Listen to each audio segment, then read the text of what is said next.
What's going on, everyone? And welcome to another episode of Writing Friction.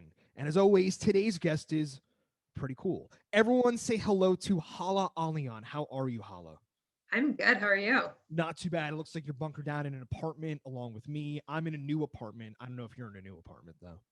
I've been living here for 3 years. I'm Uh, in Williamsburg in Brooklyn, but yeah, I'm a little bit sick of this view, which is just mm, walls, walls, walls. yeah, no, for sure. How long have you been in Brooklyn for 3 years? So I lived in Brooklyn like maybe 8 or 9 years ago. I lived here alone, but I was single for a few years, and then I met my partner. We lived in Manhattan for a while, and then moved back to Williamsburg in 2016. Okay. Um, and then like bopped around different apartments. But yeah, I've been back for I guess for like 5 years. Okay, no, I mean, I grew up where they filmed The Sopranos, North Jersey, but Gotcha. yeah, but Is I that was where you born. are right now? What's up? Is that where you are right now? No, I'm in San Francisco. If we could turn, actually. Oh my God, look at those Oh, windows. you have this apartment is so I lived with room the SF story. I don't know if it's like this in New York, but it's always been you move here, you live with four people. Like it's just Yeah, how yeah, you yeah, do it. yeah. Yeah, That's yeah, how you yeah. start off. Yeah, so with the way fucking things are going now, I've been hopping around and I found it, locked it in, bada bing, bada boom, moved Amazing. in like 3 days ago. So you are now sans roommates. First time in my life. I am 33 years old, so this is the first time in my life I've ever not had anyone when I open, and it's the best thing ever. Living alone is the absolute best experience in the world. Yeah. Yeah. It allows me to write a lot. It allows me to do all the things I want to do, like raise. I have a little bulldog puppy. Her name's Reba, and she's in her crate right now. She Oh was, my God. yeah. Otherwise, this wouldn't be happening. It would be too Um, much. it'd be way too much. So let's kind of dial it back a little bit. This Yeah. Where are you born and raised? Are you from New York originally, East Coast? What's where? What? How did you get to Brooklyn? good question. So I was actually born in Carbondale, Illinois, but I never lived there. It's so my parents were living in Kuwait at the time, and my mom was super pregnant with me. And the way that the Middle East, a lot of the Arab countries work is that you automatically get whatever passport your father has. Okay. And my father's Palestinian. He just had like the laissez-passer. It's like basically travel documents. So my mother went to visit her brother who was studying at SIU, Southern Illinois University. And she was like almost 9 months pregnant and just like went, had me. We hung out for like a week and a half and then went back to Kuwait. So Wow. we were in Kuwait until Saddam invaded. And I was 4 during the invasion. I just turned 4.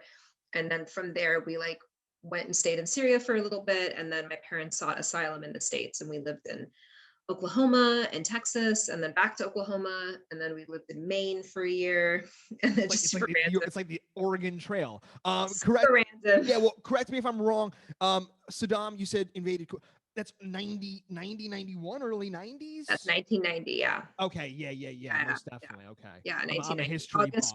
August 4th, 1990, yeah, yeah, and so we were when I was 13 or about to turn 13, we moved back to the Middle East, and we Okay. like lived in the Emirates, and we lived in a bunch of different cities in Lebanon, and then I did my undergrad at the American University of Beirut. When you were 13, you moved back to Kuwait. Not to Kuwait, to I'm the sorry. Emirates, and Got it. then to Okay. Lebanon. Yes. Yeah, so basically to the Middle East. We moved Yeah. back Yeah. to Yeah. the Yeah. Middle Yeah. East, and I was there until I graduated from college, which I did at AUB in Beirut, and then I moved here for grad school, and I've just been Okay. here since. Yeah, Yeah, yeah. So, I mean, can you remember when you first kind of started writing? I mean, can you remember even what country you first started writing in? great question. I mean, I remember. So I moved to the States, and I primarily just spoke Arabic. So I kind of had to learn English while I was entering like kindergarten and all of that. Sorry, my dog is like fidgeting. What Um, kind of dog do you I have? she's like a mutt and she's Okay. being really like sulky Mm, and just sitting in the corner. She'll be fine. She might jump on the bed in a second, but essentially I started like learning how to read when I was in when we first moved to the States. And honestly, I remember writing like I've written as far as I can remember, like as long as okay. I can remember. Like I Yeah, remember yeah, yeah. writing little stories as I learned like the language. And yeah, I've just kind of done it forever. Uh-huh. Yeah, I mean, we talked to some authors, some people take your route where, they can remember being 5 years old and writing poetry or Yeah, whatever. And there are people like me, we had Mark Greeny on, there are people who like come to it when they're 45. totally. Yeah, Yeah, totally. it's the I one thing. I'm sorry. Oh, I was just gonna say, I think like in my case, it was a way of making sense of the world. Like I think I was so um like spun around. I feel like I was like I mean, I'm sure I was traumatized as a little kid, but I was also like, what's going on? Everything in my world has just changed. I went from like Kuwait to now I live in like Norman, Oklahoma. And I like don't Yeah. understand what this world is. And like books and writing were just 1,000% escapism. Like it was just like I could totally like enter these totally other worlds and like and just use my imagination. So it ended up being kind of like I think it was a way of like not having to be in an uncomfortable situation. Uh-huh. And did that kind of carry you on? I mean, through college, is that what you kind of focused your, energy on wanting to write full time? I mean, you also are a clinical psychologist as well. I Right, mean, right, yeah. right, right. So, Yeah. So the way, I mean, I would say, like many immigrant households, art is was certainly valued in my house, like storytelling and writing. It was like, it was like that's great that you do that, but also get a job. same So here, it was, Chelsea, trust me. yeah, 1,000%. So they were like, we need like an actual degree. So I didn't study I didn't study art or writing or anything like that. I did an undergraduate degree in political science. And then I did my doctoral, like my master's, my doctoral degree in clinical psychology. So I was all like, again, I kind of wrote throughout, but it was never something that I like thought of as a craft or like I'm pouring a lot of energy into or it's going to become a career. That felt super far fetched. Yeah. So, I'll ask you kind of a couple of questions Yeah. piggybacked off of that. If that's the case, you know, going back to when you first started, what was the name of the first book that you published? The first book ever was Atrium, which was a collection of poetry. So I published in poetry before I published in fiction. Uh-huh. Were you writing both poetry and long form Yeah. fiction simultaneously? Yeah, to be honest with you, I until I was like in my mid 20s, Yeah. I only wrote short stories and poetry. I had Yeah. never tried to write anything longer because I was like, who has the energy for a novel? Like it seemed so inundated, like it was like insurmountable of a task. So I mostly did poetry. When I moved to New York, I would go to open mics. So I actually entered the poetry world first in terms of just like submitting to journals and like performing and like finding a community around it. That came first. Like spoken word poetry where you're Totally, performing. yeah. Like Uh-huh. open mic, spoken word, slams, all of that. Yeah. I always feel and you're laughing at me because you already I know just where I'm not, going. yeah. So I married an axe murderer. Remember that movie with I, Michael Myers? that's so funny. I was just thinking about it the other day. Yes, my friend made me watch it because of that scene. Yeah. Am I kind of on the You're same not track? too far. Some of those open mics, some of those rooms are Wild. that's pretty spot on. Yeah. I Yeah. mean, I've been a musician for my entire touring musician my entire life. I Yes. mean, I've spent some time in some fucking open. Yeah, what if It's people want to it's a see lot. the craziest of the crazy, the crazies, just go Yes. to an open mic in any city, any night. And sometimes you'll like strike gold and it'll be like, oh my God, this person, like, how do they not have a 10 book deal? Like they're amazing. And yeah, I mean, it's a lot of like the places that I started going to Cornelia Street Cafe, which has since like shut down, but they had a wonderful open mic on Fridays. And it was just, even when like a particular poet wasn't like, oh my God, striking, like earth shattering, it just felt like such a sweet community. Like Mm-hmm. everyone was really showing up for each other and like excited to see what you'd worked on in the like week since they'd last seen you. And like yeah, it was really And supportive. it's because it's kind of like it's part performance, it's Yeah, part poetry, it's part, totally. there's a lot of things going on. All Totally. right, cool. Yeah. So what kind of routine did you pick up with your writing? How were you Yeah. able to compile things?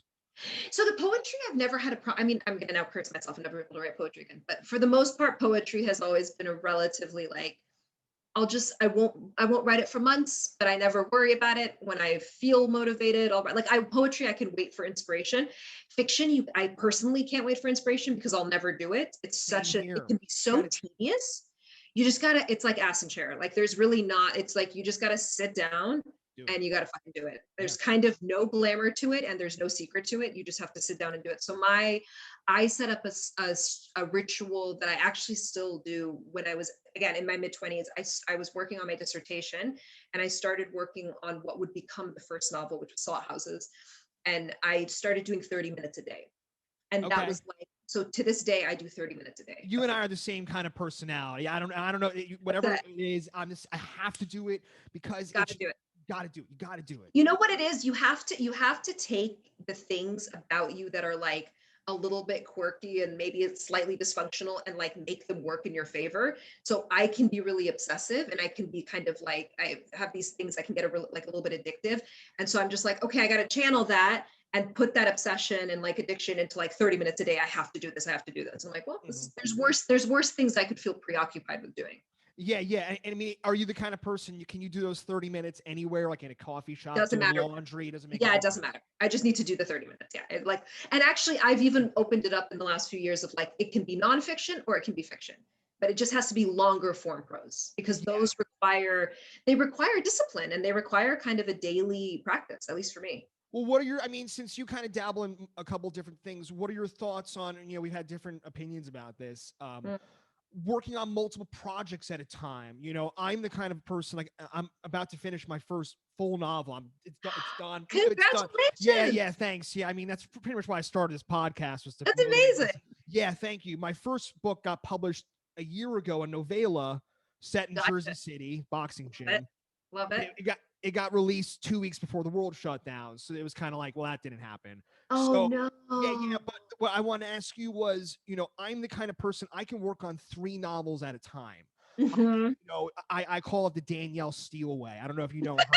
And Yeah. that's what she does. She works on like 7 books at a time, and that's why she's written over 180 That's books. so funny. Yeah, yeah. Yeah, I would say I can work. I don't know. I've never tried to work on multiple projects in the same genre.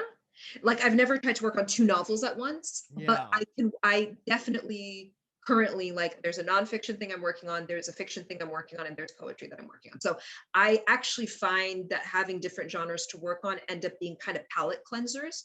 So if Yes. I'm stuck into fiction, I go like work on a personal essay and that helps kind of get me unstuck. Like I use genres to kind of create like a respite when I'm feeling a little bit blocked in Uh, one. yeah, yeah. And I mean, it sounds like you're able to kind of plug your brain into those worlds very easily, but also you've been doing this over time too. It's not like, you've been writing for quite some time now. It's just, I mean, yeah, I'm 34. So if I started, let's say I started the 30 minutes like 25-ish, probably 24-ish. Yeah, it's been like a decade.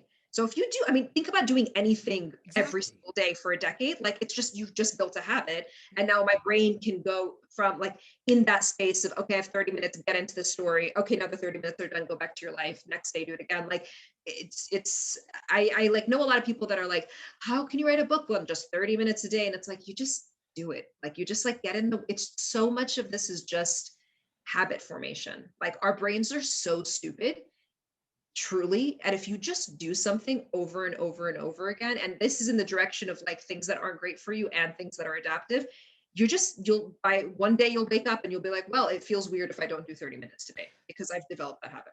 And that's what it is. Like I started taking my health very seriously when I moved to San Francisco. When I lived in New Jersey, it was bacon, egg, and cheeses every day. When I moved to SF, I started exercising more, started eating healthier. But I wasn't even, I never got into working out at the gym. It was always a thing I kind of felt insecure about. But it was always more about, how long it was going to take to see results and instant Yes, yes, gratification. yes, yes, And yes, if yes, yes. writing is anything, the last thing it is instant gratification. A thousand and percent. and through working out and getting more in shape and spending years and years now in the gym, now I can, now I feel, good about my body. And the same thing with my writing. It's the same. If you do it every day over time, you're not going to become a worse writer. Exactly.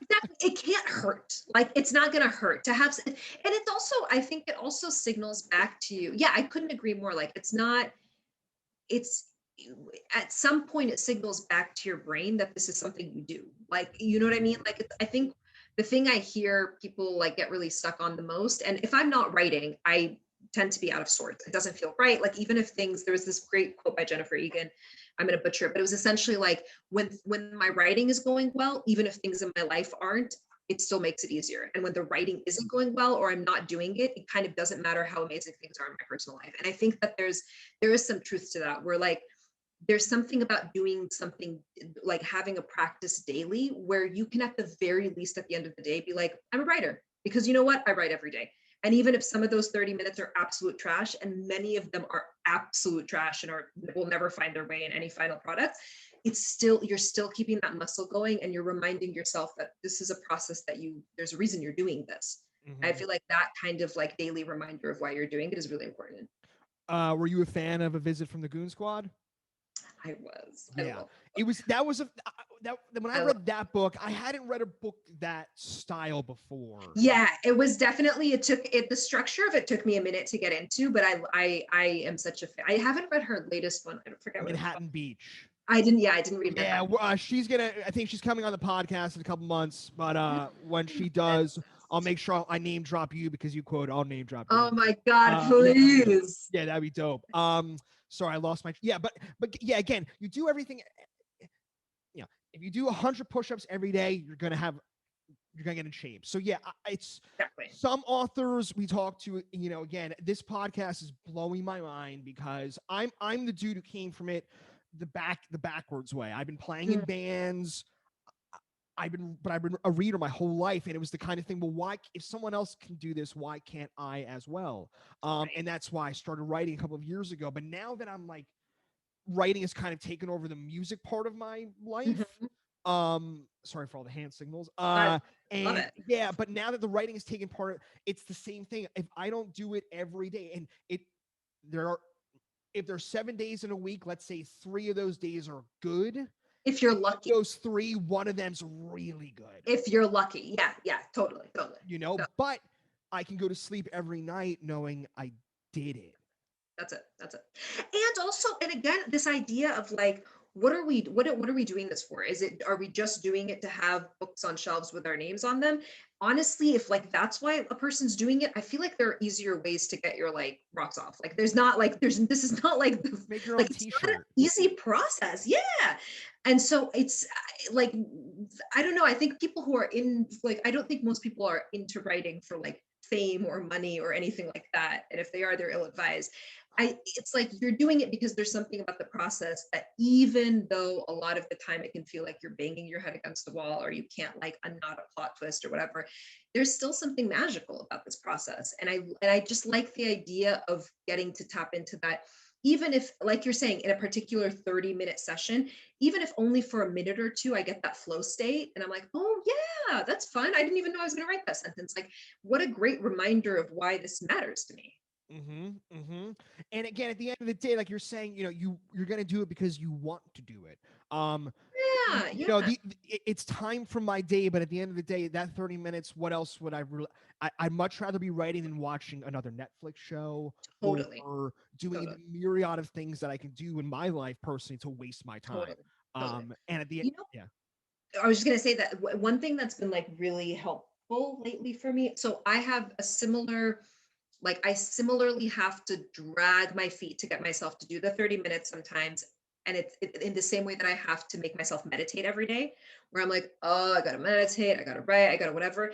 And the last like few months, I've started saying, I get to meditate now. And I know it sounds so funny and like so hokey, but it really makes a difference. Because you hear yourself say to yourself, like, you get to do your 30 minutes now. You get to sit down and meditate for 20 minutes. Like, you get to do these things. You don't have to do them. No one's putting a gun to you. No one cares if any of us write another book. Like, no matter how many people are like, oh, I liked your book, whatever. It's not going to make anyone. It doesn't really make a difference to anyone's life. If you want to do it, you have to do it. And that's kind of it. Yeah, I mean, you know, I'm gonna bathe you in applause because I agree with everything you're saying. It's, you know, that's what it is. And at the end of the day, if you're not vibing with it, if it's not your thing, pivot, do something else. Yeah, because again, this is something you get to do. No one's forcing you to do it. Exactly. No, this is super refreshing. So let's fast forward the tape. You know, please. kind of, it seems like you have this routine, you know, I'm a routine kind of guy, kind of keeps me in place. Let's fast forward to now 2021, we're recording this podcast, and your newest book is coming out. What is the name of it? It's called The Arsonist City, and Uh-huh. it's coming out March 9th. And how many books into the catalog are you now? So it's the second novel and the sixth book total. I have 4 poetry collections, and this is the second novel. I mean, is it pretty dope to kind of look back and kind of see how this is? And you have obviously probably have a bright future, obviously ahead of you as well. So I mean, is it dope to look back and see, you know, that? Inshallah. Yeah, I mean, it is. It's. I actually had never seen the books. I did an event in Qatar like a year and a half ago, and they had this really lovely case where they like had the books up, and I'd never. I mean, I have copies of all the books. I just don't have them displayed anywhere. So I'd never seen them next to each other because that would be really weird to have like a Okay, for shrine to sure. myself. Yeah. Can you imagine? So I just like saw them all together, and it was actually really like it was kind of emotional. I was like, oh, there they are. There was something really Interesting. lovely about that. Yeah, So, yeah. wait, but you don't have, but you have copies of your books, but you're saying obviously it's not on display like your wall like this. But I mean, you can walk through a bookshelf past your house and see a spine of your book, right? There's yeah. So like I have a book on like this Okay. spine, or like, and then I have a poetry. I think there's actually maybe a couple of poetry collections. I don't even know if I have copies anymore because I've given them to people. But yeah, it'll be like one is on this bookshelf, one is on that bookshelf. There's no place where I just have like an altar to my books. We did a podcast with someone and they had something like that, so we won't mention any names. And again, you know what? Honestly, if It's you all can good in the hype hood. yourself up in that way, like go for it. That's awesome. All good Like in the it's hood. actually, yeah, it's great. This shit isn't easy. So yeah, If I was the UFC heavyweight champion, I would make you sure would display that shit. Yeah. everywhere I walk, any direction I looked at, I'd see that. You would just take it from room to room with you. It would be like Mona Lisa's eyes. You know how if it you just look goes wherever you go. That's hilarious. Have you ever been to the Louvre? I went there I and have. yeah, and the line was there were so many people. Oh my god. I mean, it must have been over 1,000 people because Totally. it's a little hall. Yeah. And they're all like lining up to take. I didn't even look at. I'm like a I shorter. peeped. Same. Yeah. I saw it. Yeah. It's actually kind of underwhelming, to be honest with you. It's a little anticlimactic. You're just sort of like, oh, that's it. Okay. And then especially if you're in the Louvre. I mean, that's one of the. There's other things that are happening that are more impressive, kind of. Yeah. Well, Hala, this has been an absolute pleasure. Thanks so much. Likewise. Yeah. 2 quick questions I always do at the end. First off, you have a social media presence, Twitter, Instagram, anything like that? Where can people get in touch? I do. I have I've been on Twitter maybe once in the last year, and I need to get on that. Okay, yeah. Promoting. But I'm on Instagram pretty regularly. Great. And that's at Hala Alyan. So HALANALYAN. And it's the same thing for Facebook and the same thing for Twitter. Yeah, we'll give you a follow. We'll hand out the link. And obviously you're Brooklyn. I'm assuming I already know the answer, but let's give some love for some bookstores people should be buying your books from. I love it. Greenlight Books. That's always the first one. Yeah, books are magic. I'm going to actually be doing the launch on March 9th with Greenlight, and it's going to be remote. So if people want to join, I'm going to be doing Udruman Alam. And dope. Okay, cool. Yeah. Is that I've never taken part of that. Is that a kind of, how does that work in comparison to this podcast? Well, what are those like? That's a good question. I think it depends on the like, you know, when you're like in conversation with, it like kind of depends on the person you're doing it with. Okay. So yeah. I know Naman pretty well, and I think it's gonna, like, he's just gonna have some like random questions for me, and it's just gonna be a little bit of a back and forth. But sometimes there's like a moderator or there's a panel, or it's a little bit more formal, but like I think it's gonna just be like a chat. Yeah, no, the podcast has been kind of picking up some steam because in the book world, it doesn't seem like anyone's really, you know. I love it. Yeah, no, I'm definitely going to check this out after, because I think there's something about being able just to like shoot the shit with people that like to write and like to read. That's really refreshing. And not to feel like there's a pressure for it to have a certain kind of like, it needs to carry a certain kind of weight or be digestible in a certain kind of way. Like there's something really fun about that. Yeah, I mean, you know, reading at the end of the day should always be something you do for joy. Reading. I'm not saying writing, reading. And I started the podcast for my joy from reading, and because again, like, you know, a lot of people are listening to these episodes and they don't have the MFA. They didn't go to whatever, and they're hearing authors that maybe they've have read and didn't, because stories of authors, no one really knows, you know, they don't really know the story. Right. It's been Yeah, no, and I think there is something like, I'm all about like, go to a university event or go to a book. Like that's fun, but there is something to be said for like, there are 1,000 roads to Rome, and like you do not need an MFA to write. You do not need to have like done formal education in the field to do it. Like it's just not necessary. You don't have to and do it that. might take you 10 years to write your 18th book, and that's the one that pops. It doesn't It's make a difference. fine. Like, Yeah, exactly. Well, and it goes back to what we were saying before. That's why you got to find something in this process you enjoy, because that's got to be the thing that's bringing you back like day after day or week after week. It can't be this like result oriented thing, Yeah. because even that's really fleeting. Like, let's say you write a book and it's successful and you get a prize, like that'll feel amazing, but it's also at some point you're going to wake up and have to work on the next thing. Yeah, you should go if you have some time. Listen to our Janet Fitch episode. I don't know if you know Ooh, Janet Fitch. of Yeah, course. and she I talked love about Janet. what happened after White Oleander's success. That's an interesting story. We've had some authors who've talked about. I this love stuff. that. Yeah, I would love to yeah, hear that. Yeah, yeah. success Check is, that out. it'll fuck you up a little bit. Success will fuck you with your head. You Yeah. took the words out of Janet's mouth. Trust me. Yeah. Yeah. Well, Hala, what an absolute pleasure. Thanks so much. Likewise. This was Yeah, great. yeah. I'm sure we'll link up again soon. Enjoy the rest of your day. Thank you so much. Yeah, later. Hey, do I hang up? No, you're okay. Okay. I edit everything after. Don't worry. Oh, okay. Yeah. Yeah, no. It doesn't. I'll edit all that. Don't worry. I'm like, bye. Well, it's funny because when I do the pre-interview now, I had to learn all these things along. No one's telling me how to do this, so like I've had to learn through mistakes. But yeah, no, I edit everything out. I thought I'd said that in the beginning, but I don't. I mean, it doesn't matter. Doesn't matter. Yeah. Yeah. And this will all be edited out. But yeah, what a blast. I'll give you a follow on Insta, and please keep in touch. I would love that. Thank you so much. Most definitely. Yeah. And when we get a copy of the book, I'll probably release this around when March 7th is the March 9th, I think is the date. Okay, yeah. So I'll release this episode probably towards the second half of March. Amazing. I'm really looking forward to checking the podcast out. Oh yeah, it's dope. Yeah, I mean, again, you'll see the progression. I've gotten better I love it. Yeah. over time. But we've had some huge guests. Yeah, it's been it dope. sounds like it. Just the people that you're mentioning. Yeah, that's amazing. We had Walter Mosley on last week. Yeah, he was. I mean, we talked for almost an hour and a half. Yeah, he was the man. Yeah, he's dope. Amazing. Yeah, check it out. Yeah, but yeah, we'll talk via Insta. I would love that. Awesome. Later. Thank you. Enjoy the rest of your day. You too. Bye-bye.